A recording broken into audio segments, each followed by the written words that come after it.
শুরু হলো নির্বাচনী প্রচারণা। এখন দেশের সামনে সবচেয়ে বড় কাজ একটাই, ভোটকে উৎসবের পরিবেশে নেওয়া, ভয় আর সহিংসতা থেকে দূরে রাখা। আগামী 12ই ফেব্রুয়ারি জাতীয় নির্বাচন আর গণভোট। বাংলাদেশের গণতান্ত্রিক ভবিষ্যৎ নির্ধারণে এটা খুব বড় এক অধ্যায়। দীর্ঘ অগণতান্ত্রিক ও কর্তৃত্ববাদী শাসন আর পরপর কয়েকটি অগ্রহণযোগ্য নির্বাচনের পর মানুষের আস্থা ফিরিয়ে আনার এটাই বড় সুযোগ।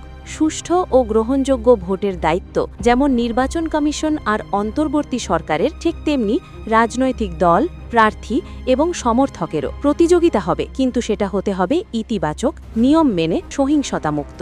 এই নির্বাচন সফল হবে 3টে বিষয়ের ওপর। 1. সব প্রার্থীর জন্য লেভেল প্লেইং ফিল্ড। 2. আইন শৃঙ্খলা পরিস্থিতির দৃশ্যমান উন্নতি। 3. সোশ্যাল মিডিয়ায় অপতথ্য, গুজব, ডিপ ফেকের মতো হুমকি প্রতিহত করা। কিন্তু উদ্বেগের বিষয় হল, প্রচারণা পুরোপুরি শুরু হওয়ার আগেই কিছু আসনে সহিংসতার ঘটনা দেখা গেছে। অভিজ্ঞতা বলে, তফসিল ঘোষণার পর প্রচারণা ও নির্বাচন পরবর্তী সময়ে সহিংসতা বেড়ে যায়।